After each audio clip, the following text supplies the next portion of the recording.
मेरे सामाजिक परिवार के सभी सदस्यों को नमस्कार। और यह वीडियो मैं लाइव बातचीत करना चाहता था, लेकिन कई बार कोशिश के बाद भी नहीं हो पाया लाइव। और ये समझ में नहीं आ रहा है कि इधर ये 2-3 बार हो चुका, या कहें कि और ज्यादा बार हो गया कि मैं लाइव करता हूं, लाइव शुरू होते ही वो डिस्कनेक्ट हो जाता है। और जब मैं नेटवर्क देखता हूं तो नेटवर्क में कहीं कोई मुश्किल नहीं दिखती है। 2 नेटवर्क हैं, दोनों पे ट्राई करता हूं, लेकिन क्या वजह है पता नहीं। खैर कोई बात नहीं, अब वो हम लोग उससे जितना जूझ सकते हैं उतना जूझेंगे। और मैंने इसीलिए सोचा था कि लाइव बात करूंगा, ये बड़ी महत्वपूर्ण खबर है। और भारतीय अर्थव्यवस्था को लेकर जो अलग अलग तरह की चर्चाएं हैं, उसमें एक चर्चा ये कहती है कि भारतीय अर्थव्यवस्था अब इतने गहरे गड्ढे में जा चुकी है कि उसका बाहर निकलना मुश्किल है। दूसरा कि भारतीय अर्थव्यवस्था चूंकि बहुत उम्मीद है उसमें, तो बहुत तेजी से होगी, दौड़ेगी। लेकिन सच क्या है? क्या भारतीय अर्थव्यवस्था सुधरती हुई दिख रही है? सुधरने के कोई संकेत, कोई लक्षण है? और वो है तो कितनी तेज है, कितना तेजी से वो आगे बढ़ पाएगी? जब हम इसकी बात करते हैं तो अभी जो जीएसटी कलेक्शन का आंकड़ा आया हुआ है 1,05,000 का, तो वो रिकॉर्ड है। वो मतलब लगातार हम कहें तो बीच में 1 महीने में और आया इस जो वायरस के बाद की जो स्थिति बनी।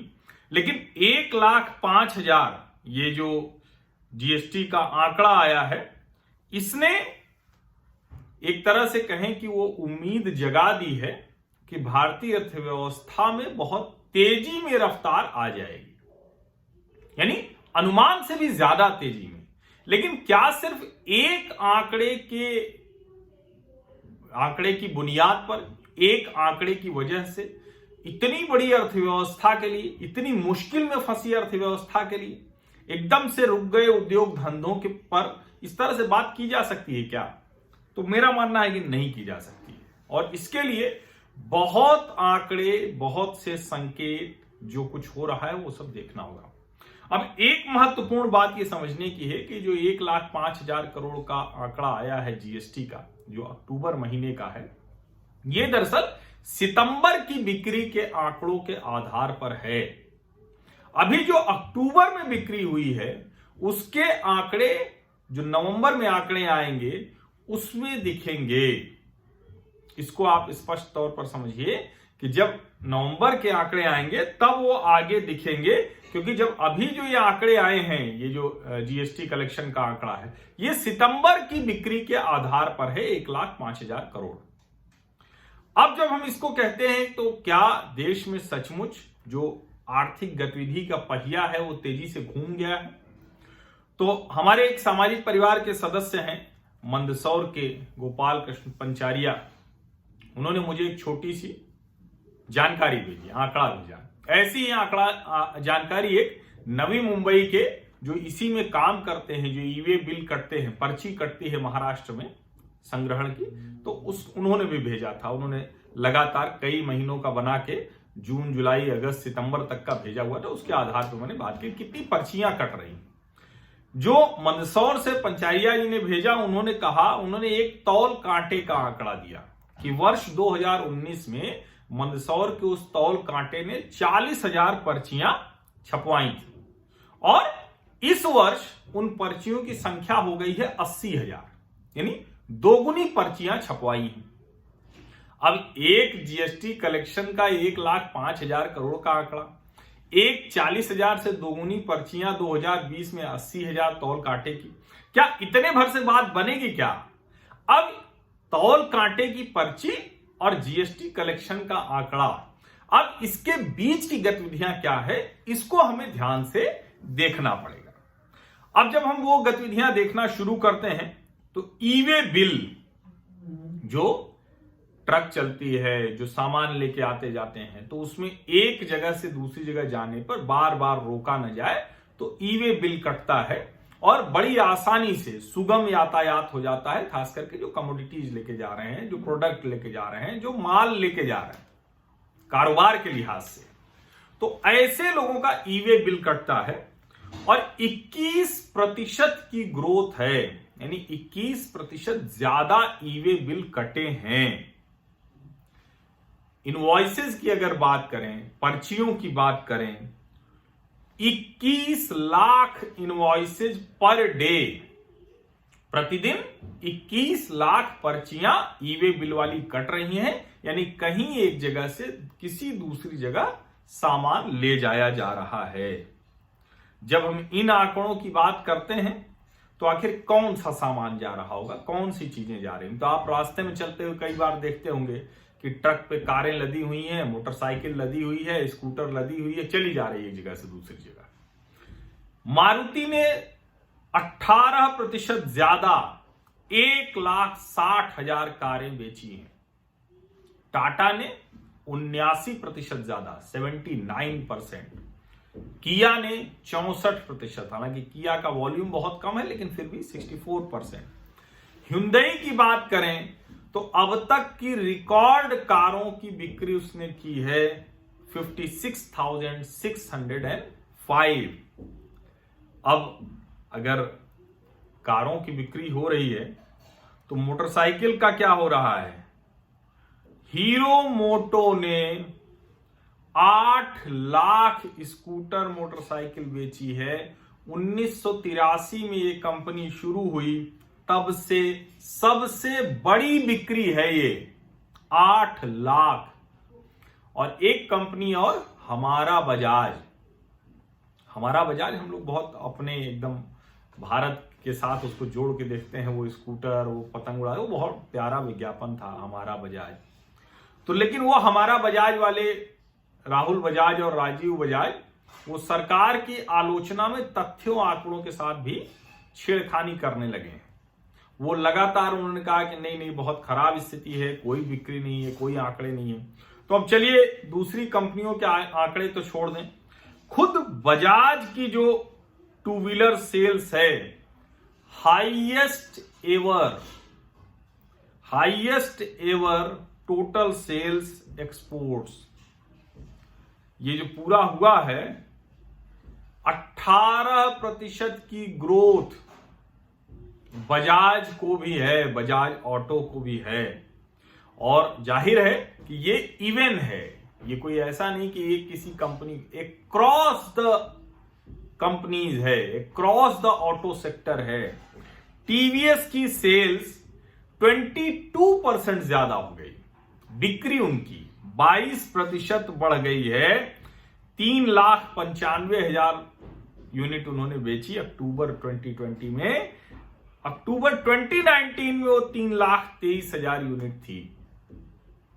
ये वो गाड़ियां हैं जो ईवे बिल आप कहते हैं कटा, इनवॉइसेज कटी, मंदसौर का जो तौल काटा की पर्ची कटी, नवी मुंबई में जो पर्ची कट रही है टैक्स कलेक्शन के लिहाज से, यानी सरकारी विभाग, निजी उद्योग, निजी तौर पर धर्मकाटा काम करने वाले, एजेंसी चलाने वाले, गाड़ी खरीदने वाले, उन सब का एक मोटा मोटा चित्रण इन आंकड़ों से हो गया।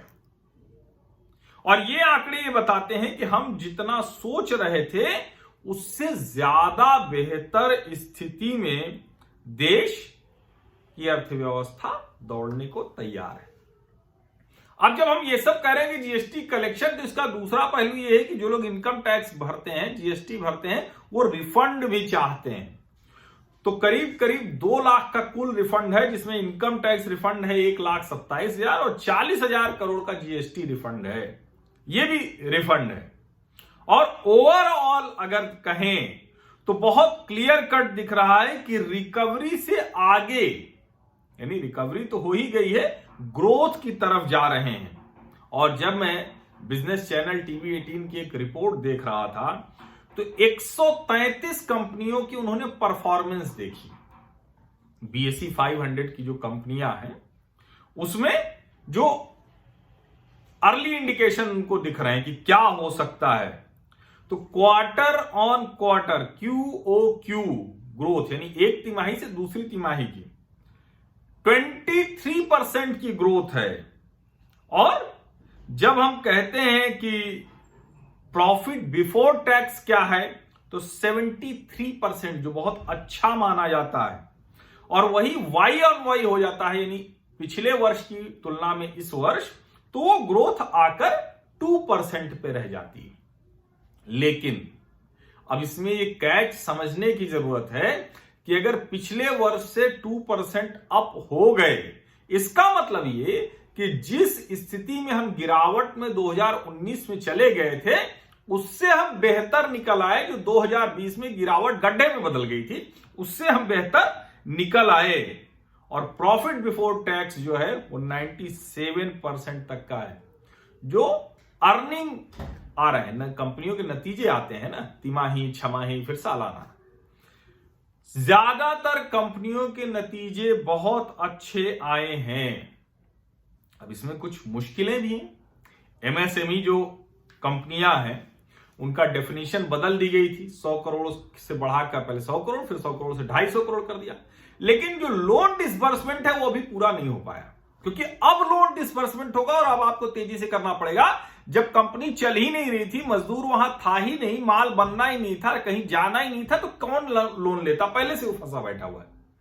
अब वो कर्ज लेगा, सरकार को पुश करना चाहिए, क्योंकि 3 लाख करोड़ के जिस कर्ज का ऐलान आत्मनिर्भर भारत में किया गया था, जो emergency credit line guarantee scheme थी, ECLGS, emergency credit line guarantee scheme, उसके तहत कुल 1,93,000 करोड़ का कर्ज स्वीकृत किया गया और उसमें से 1,45,000 करोड़ का ही कर्ज बांटा जा सका, यानी जो स्वीकृत किया गया था उसमें भी करीब 50,000 करोड़ नहीं बढ़ पाया।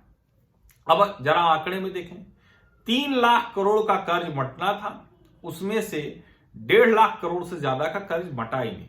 अब अच्छा है कि एमएसएमई का दायरा बढ़ाया गया है, 250 करोड़ तक का कर दिया गया है। तो अब उम्मीद हम करते हैं कि तेजी में सरकार वहां तक पहुंचाएगी, तो जो जहां जहां ग्रोथ में कमी दिख रही है वो भी तेजी होगी।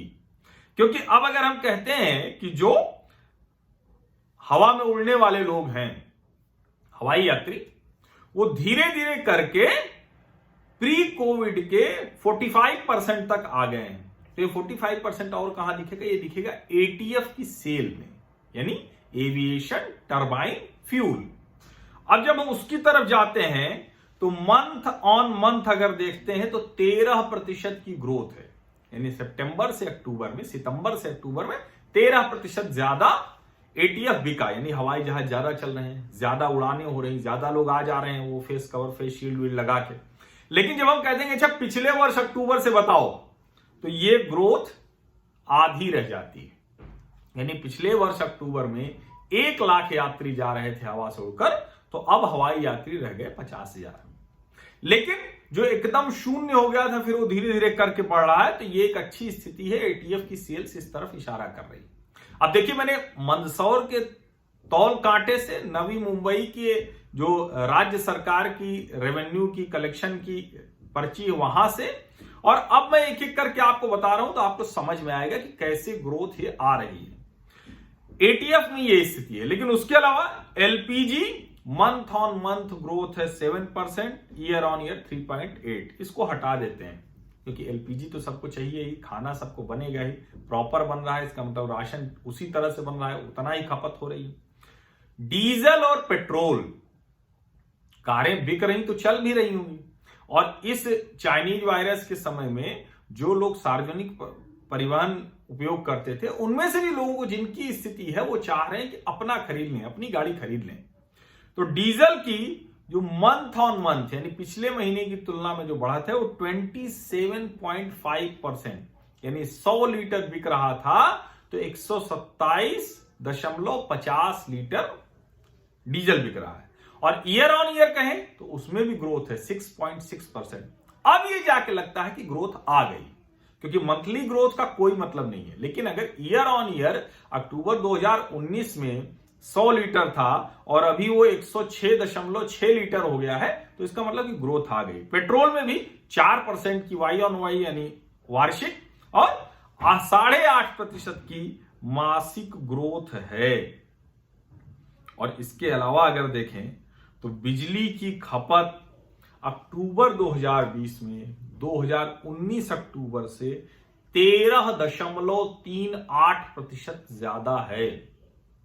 आप इसको आंकड़े मिलाते हैं तो समझ में आता है कि और बिजली की खपत सिर्फ बिजली की खपत नहीं है, सीमेंट कंपनियों के अर्निंग एस्टीमेट बहुत ग्रोथ दिखा रहे हैं, बहुत ज्यादा। और अगर आप याद कीजिए तो सितंबर का जब कोर सेक्टर ग्रोथ का आंकड़ा आया था -0.8, तो मैंने उसका विश्लेषण करते हुए कहा था कि अप्रैल मई जून फर्स्ट क्वार्टर में -23.9 और अगर सितंबर में -0.8 तक आ गया तो हमारी जो सुधार की रफ्तार है वो बहुत अच्छी जा रही है। और इसीलिए वो दिखता है कि जो माल ढुलाई अक्टूबर 2019 में 938 लाख टन थी फ्रेट रेलवे, वो 2020 में 1082 लाख टन है। यानी अब हम जो आंकड़े की तुलना कर रहे हैं वो मार्च अप्रैल मई जून से नहीं कर रहे हैं, अब हम कर रहे हैं अक्टूबर 2019 नवंबर 2019। हालांकि अब जब जनवरी 2019 आएगा तो उसके बाद फिर मार्च से फिर वो बेस बहुत नीचे चला जाएगा, लेकिन हमारी तुलना अगर उसके लिहाज से बढ़ती रही, ये कंसिस्टेंट रही, स्थायी रही, तो हम निश्चित तौर पर बेहतर तरक्की की तरफ जा रहे हैं। जो ऑनलाइन सेल्स है एफएमसीजी की, इसका मार्केट बहुत बड़ा हो रहा है। तो देखिए मॉल में लोग नहीं है तो क्या एकदम खरीदारी बंद हो गई? $3 बिलियन का अभी है मार्केट, उसके $18.2 बिलियन के होने की उम्मीद की जा रही है। यूपीआई ट्रांजैक्शन पहली बार 200 करोड़ ट्रांजैक्शन हुए हैं अक्टूबर महीने में, 200 करोड़, इसके पहले 160 180, और कुल रकम जो हुई है वो 3,86,000 करोड़ सिर्फ यूपीआई के जरिए हुआ है। अब जब हम ये सब बता रहे हैं तो हमें देखना चाहिए कि जो दुनिया भर के इंडेक्सेज होते हैं, तो एक होता है परचेजिंग मैनेजर इंडेक्स, इसकी चर्चा मैं कई बार कर चुका हूं, और मैन्युफैक्चरिंग का भी होता है, सर्विस का भी होता है। मैंने ये भी आपको बताया है कि 50 के नीचे मतलब स्थिति खराब, एकदम सीधा सा आंकड़ा है, उसमें कुछ ज्यादा यानी डिमांड नहीं है, मांग नहीं है, सर्वाइवल नहीं हो रहा है, नई चीजें नहीं आ रही, इन्वेंटरी भरी पड़ी हुई है। और अगर 50 के ऊपर मतलब उम्मीद बेहतर। अभी जो अक्टूबर का पीएमआई आया है वो 10 ईयर हाई है, 10 वर्षों के सबसे ऊंचे स्तर पर परचेजिंग मैनेजर इंडेक्स है। किसका? मैन्युफैक्चरिंग का। सर्विस का आएगा तो वो भी बताएंगे। और ये जो अक्टूबर का मैन्युफैक्चरिंग का परचेजिंग मैनेजर इंडेक्स आया है 58.9, 56.8 था सितंबर में, अक्टूबर में 58.9। अब आपको सारे आंकड़े बहुत साफ साफ दिखने लगे होंगे, और जिसकी मैं बात कर रहा हूं कि जो अनुमान था उससे तेज अर्थव्यवस्था सुधर रही है, तो ये अब सुधरती हुई दिख रही है। जब हम ये बताते हैं तो जाहिर है उसमें जो बिक्री के आंकड़े हैं, उसमें जो उत्पादन है, फिर उत्पादन शुरू हुआ, बिक्री आ गई, तो मांग आपूर्ति का संतुलन बनाने के लिए फिर रॉ मटेरियल चाहिए, कच्चा माल चाहिए, फिर लोग चाहिए, फिर रोजगार आ गया। तो सारी चीजें एक लाइन से ऐसे बनती है, ऐसे ही बिगड़ती भी हैं। और अब एक आखिरी आंकड़ा मैं बता के खत्म करता हूं। Rail coach factory Kapurthala, record उत्पादन हो रहा है वहां। प्रतिदिन जो वहां कोच बन रहे हैं, एक दिन में करीब 6 कोच, करीब में थोड़ा सा रह गया है, इतना बढ़ा ले, 0.12 बढ़ाने की जरूरत है, 5.88 यानी करीब 6 कोच प्रतिदिन बना रही है रेल कोच फैक्ट्री कपूरथला। जबकि पिछले वर्ष इसी समय 3.08 कोच प्रतिदिन थे, यानी लगभग पिछले वर्ष से इस वर्ष इस महीने में इस तारीख को, क्योंकि अक्टूबर खत्म हो गया, नवंबर शुरू हो गया, रेल कोच फैक्ट्री कपूरथला में कोच बनना 2 गुना हो गया है। अब इससे एक और अच्छी चीज, ये सब एलएचबी कोच हैं जिसमें झटके कम लगते हैं। आप ट्रेन में जब जाते हैं तो बहुत तेज आवाज नहीं आती है, यात्रा आपकी बेहतर होती है, और ये बहुत सेफ होते हैं, सुरक्षित होते हैं। यानी किसी स्थिति में इमरजेंसी ब्रेक लग गई, कोई दुर्घटना हो गई, तो बहुत सुरक्षित ये होते हैं। तो ये अर्थव्यवस्था की पूरी तस्वीर है।